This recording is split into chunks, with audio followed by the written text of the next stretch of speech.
Bienvenido a su podcast de Mujeres Radiantes. En este día, en su programa Cautivas, vamos a continuar hablando de la responsabilidad de la mujer como ayuda idónea de su esposo.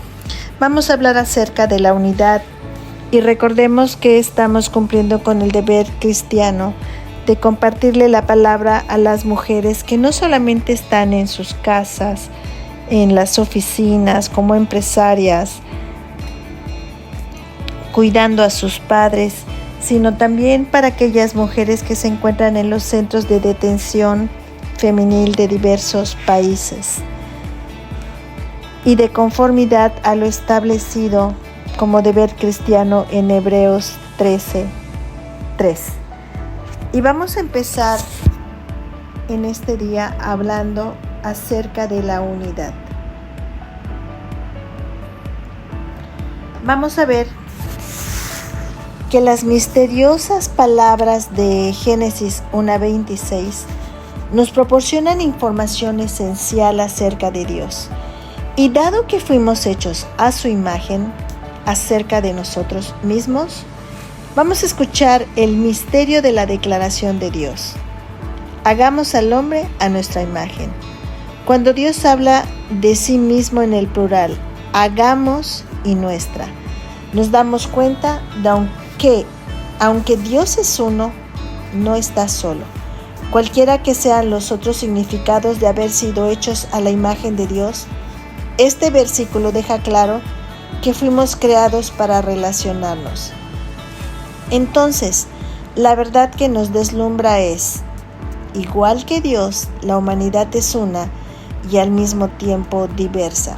Sabemos por el resto de las Escrituras que las tres personas de la Deidad, Padre, Hijo y Espíritu Santo, constituyen un solo Dios y que toda la eternidad han disfrutado de su relación uno con otro. La humanidad ha sido creada según esta imagen, con personas distintas, hombre y mujer, creadas para disfrutar una profunda unidad. Esta unidad es más profunda que el vínculo en nuestra propia carne y sangre. En el instante, cuando sostenemos a uno de nuestros hijos recién nacido en nuestros brazos, se produce un vínculo poderoso. Ellos son de tu propia carne y ya estás muy allegado a ellos, entretejido con ellos. Sin embargo, no eres una sola carne con ellos. Somos una sola carne con nuestro esposo. La unidad sexual e íntima entre el marido y la mujer hace que dos personas lleguen a ser literalmente una, un cuerpo y alma, en cuerpo y alma. Con el transcurrir de los años llegan a ser cada vez más una sola carne, pues hay un intercambio de alma, una apropiación mutua de la vida del otro. Génesis 1:27 dice: y creó Dios al hombre a su imagen, a imagen de Dios lo creó, varón y hembra los creó. El uso de los términos biológicos, varón y hembra, en vez de hombre y mujer, destaca las diferencias de los géneros, fisiología y función. Comprender las diferencias nos ayuda a apreciar el mandato de Pablo en Efesios de sumisión y respeto a nuestro esposo. Entender esto nos brindará y le brindará a las mujeres jóvenes lo que está buscando Wendy Shalit, un sentir de importancia de la diferencia de género en sus vidas. Bueno, ya hablamos de unidad, amigas y hermanas. Ahora vamos a hablar de diversidad. Según las palabras de Claire Smith en su artículo Dos mandamientos para las mujeres, Dios es un Dios de orden y nosotras fuimos creadas para relaciones que reflejen su orden y propósito. Aún en la Trinidad hay un orden para la relación. Las Escrituras revelan las diferencias en las funciones del Padre, el Hijo y el Espíritu Santo. Estas diferencias no son degradantes, El teólogo Wayne Grudem lo explica de esta manera. El Padre planeó la redención y envió a su Hijo al mundo. El Hijo obedeció al Padre y logró la redención para nosotros. El Espíritu concluyó la obra que el Padre planeó y el Hijo comenzó. El Padre envía y tiene autoridad sobre el Hijo. Y el Hijo obedece y responde a las indicaciones del Padre. El Espíritu Santo es obediente a las instrucciones, tanto del Padre como del Hijo. Hechos a la imagen de Dios, el hombre y la mujer también son iguales, pero diferentes. Iguales ante Dios como personas que se les ha dado funciones totalmente diferentes. En la relación del matrimonio, es el hombre el que lidera y la mujer es la que se somete a su liderazgo. En el principio, Eva se rebeló contra Dios al rechazar su voluntad respecto del árbol prohibido y después incitó a su esposo a seguir su liderazgo. Cuando Adán se unió a ella, en vez de liderar a su esposa en la piedad, trastocó el orden de la creación. Desde ese día, siempre hubo guerra entre los sexos. Vamos a hablar ahora de las mujeres contraculturales. Vivir las normas bíblicas para nuestro papel en el matrimonio, sin embargo, es ir contra nuestra cultura. Y no es solo la sociedad secular la que reacciona furiosamente contra la idea de los diferentes papeles. Hay también una confusión generalizada entre los creyentes acerca de lo que enseñan las Escrituras sobre este tema. Un artículo reciente en el Chicago Tribune citó a una mujer de una organización cristiana.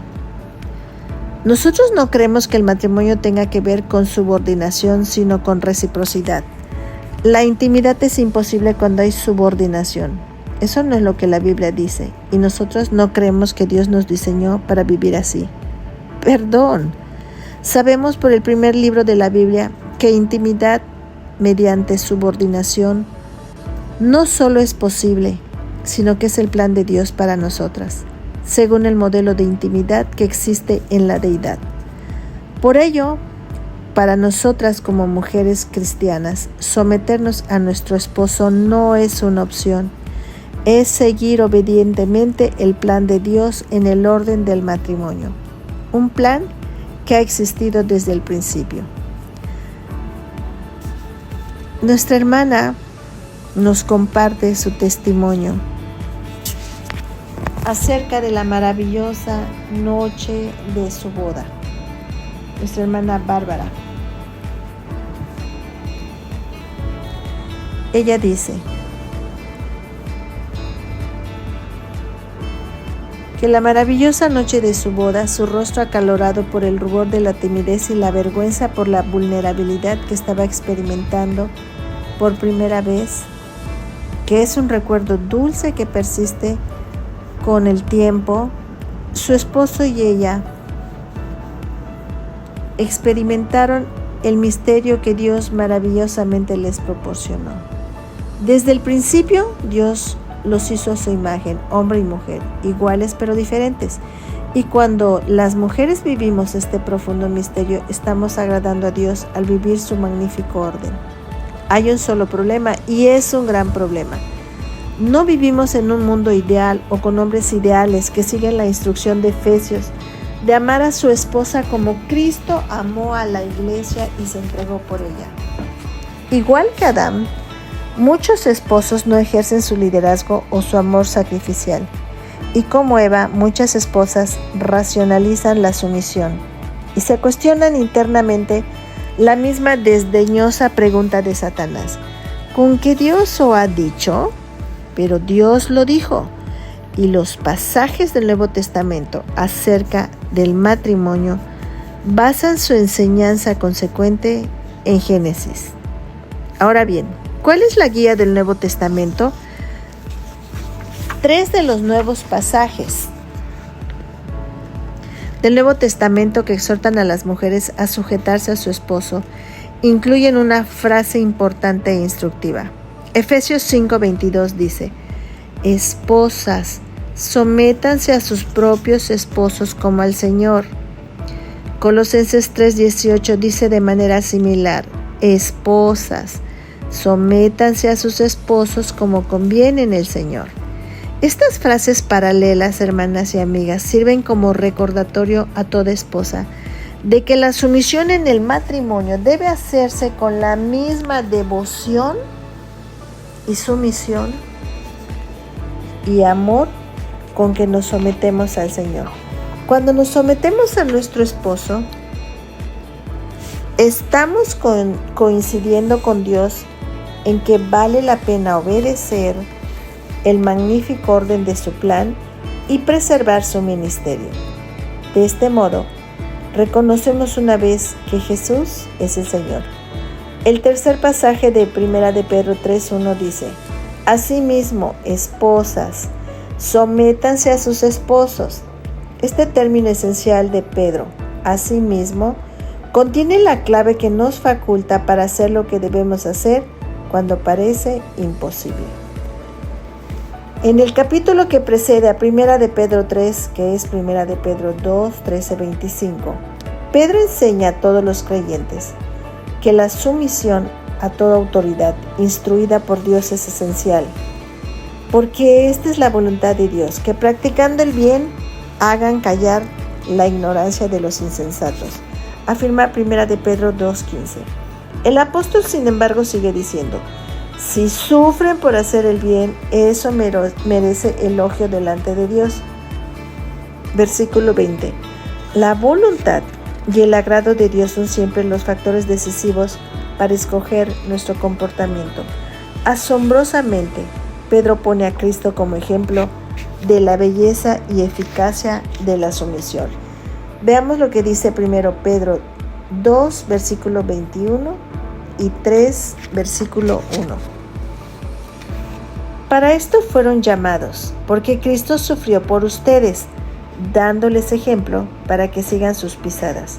Él no cometió ningún pecado, ni hubo engaño en su boca.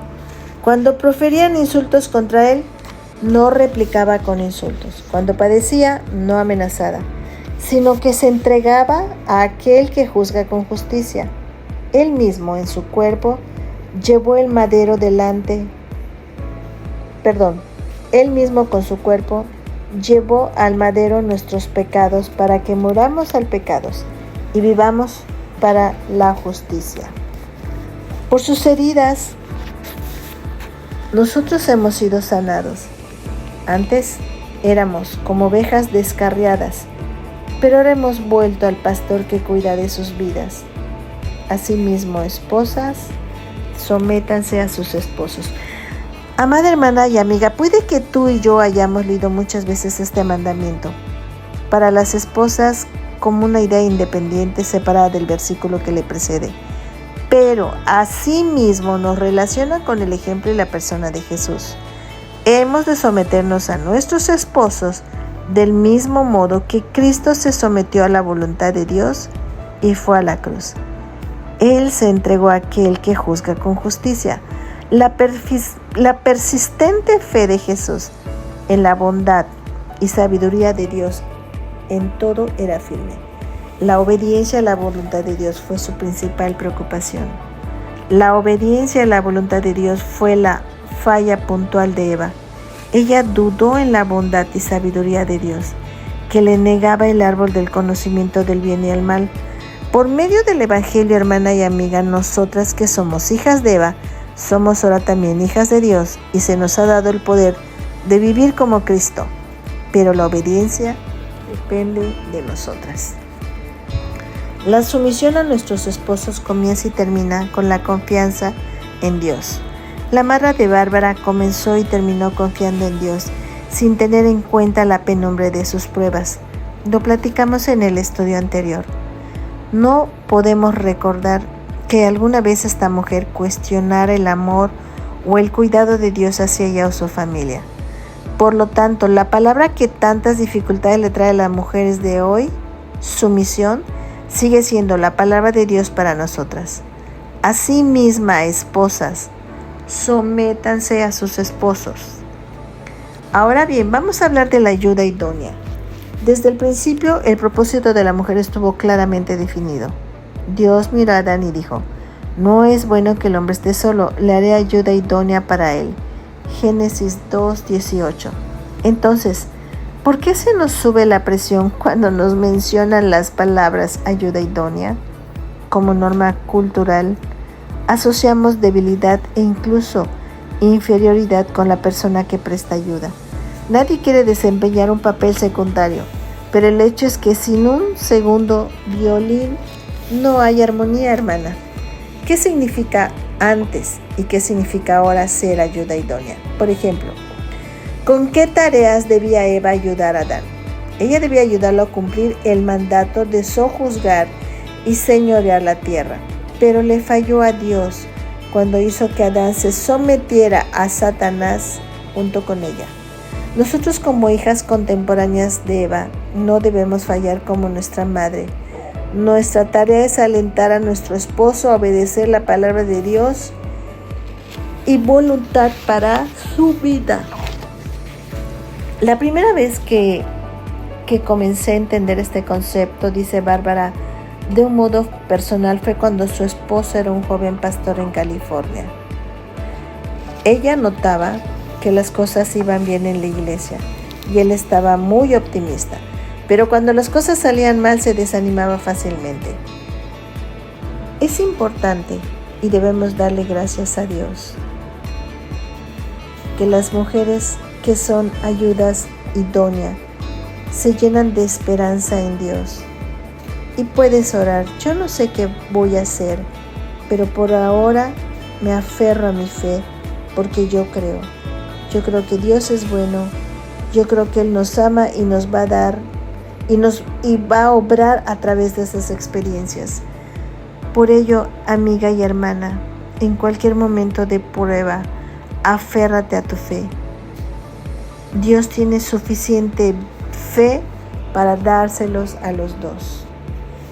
Juntos como matrimonio, en momentos de aflicción, deben de buscar en la Biblia la perspectiva de Dios con respecto al éxito. Y juntos lo van a encontrar.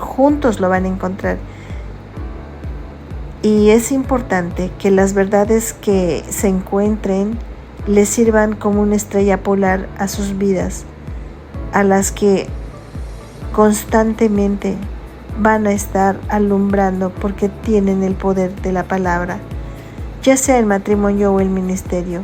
El éxito se define por el conocimiento y la obediencia a la voluntad de Dios, como está revelada en su palabra. Bárbara manifiesta que no ha sido fácil desempeñarse como ayuda idónea de su esposo, pero ha descubierto algo hermoso acerca de la función de cada género. En Juan 14:16, Jesús consuela a sus discípulos con la promesa del Espíritu Santo, refiriéndose a Él como otro consolador. Algunas versiones de la Biblia la traducen como otro ayudador. Y al referirse al Espíritu Santo como un ayudador, Jesús elevó para siempre la posición de aquel que nos presta ayuda. Busquemos las acciones del Espíritu Santo a través del Nuevo Testamento y encontraremos repetidas veces al Espíritu Santo que alentaba, consolaba, acompañaba y ayudaba. La obra del Espíritu Santo, el ayudador, nuestro ayudador, es hermosa, y las mujeres nunca son tan nobles y preciosas como cuando siguen su ejemplo y aprecian su responsabilidad como ayuda idónea. Por lo tanto, y para terminar, la esposa cristiana no debería despreciar el término ayuda idónea, ni resentirse por encontrarlo degradante. Ser de ayuda es algo divino. No hay mejores palabras en el mundo que describan el papel de una esposa que es ayuda idónea. Oremos. Amado Padre, te damos gracias por mostrarnos la libertad y el gozo de la mujer como ayuda idónea. Gracias por venirnos a recordar nuestra unión con Cristo para hacer cualquier parte de tu obra que nos hayas encomendado. Quita de nosotros la pereza, Señor, Yo te ruego y te suplico que nos ayudes a que seamos, Padre, esas mujeres que somos unidas en Cristo, Padre. Ayúdanos a ser mujeres contraculturales y de ayuda idónea a los esposos. Por favor, glorifica a tu Hijo. En el precioso nombre de Jesús. Amén.